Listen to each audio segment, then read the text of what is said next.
Sirach chapter 39. How different the one who devotes himself to the study of the law of the Most High.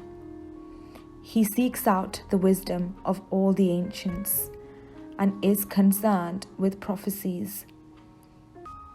He preserves the sayings of the famous and penetrates the subtleties of the parables. He seeks out the hidden meanings of the proverbs and is at home with the obscurities of parables. He serves among the great and appears before rulers. He travels in foreign lands and learns what is good and evil in the human lot. He sets his heart to rise early, to seek the Lord who made him, and to petition the Most High.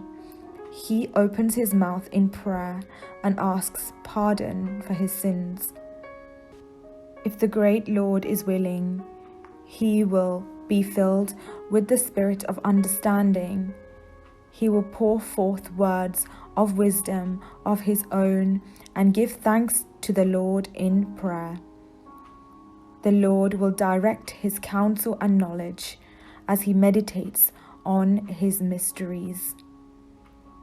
He will show the wisdom of what he has learnt and will glory in the law of the Lord's covenant. Many will praise his understanding. It will never be blotted out. His memory will not disappear, and his name will live through all generations. Nations will speak of his wisdom, and the congregation will proclaim his praise.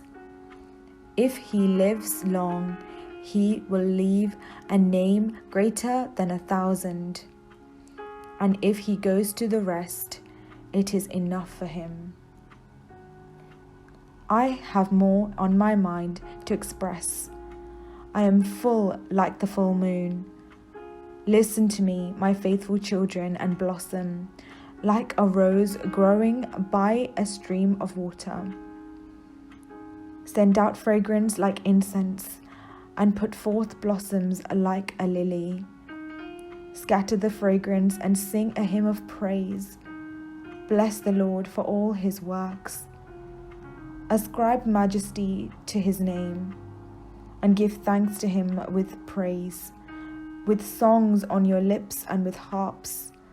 This is what you shall say in thanksgiving. All the works of the Lord are very good, and whatever he commands will be done at the appointed time. No one can say, "What is this?" or "Why is that?" For at the appointed time, all such questions will be answered.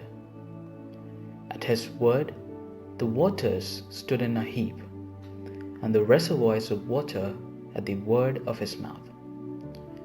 When he commands, his every purpose is fulfilled, and no one can limit his saving power.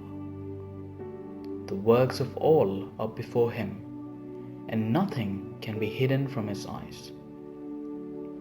From the beginning to the end of time, he can see everything, and nothing is too marvelous for him. No one can say, "What is this?" or "Why is that?" For everything has been created for its own purpose. His blessing covers the dry land like a river and drenches it like a flood.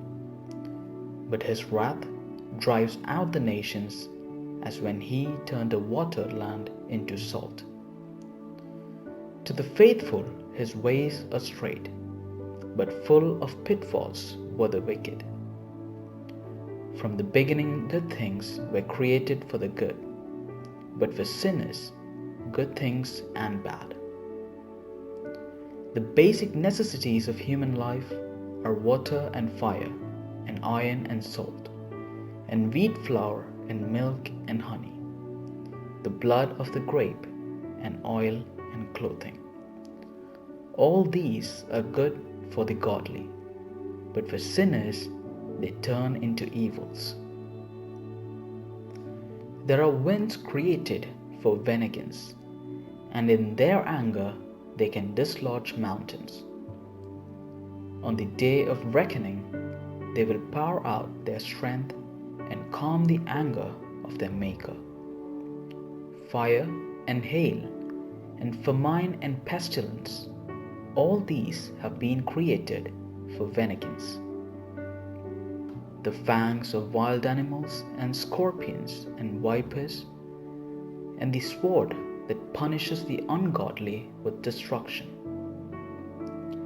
They take delight in doing his bidding, always ready for his service on earth. And when their time comes, they never disobey his command. So from the beginning, I have been convinced of all this, and have thought it out and left it in writing. All the works of the Lord are good, and he will supply every need in its time. No one can say, "This is not good as that," for everything proves good in its appointed time. So now, sing praise with all your heart and voice, and bless the name of the Lord.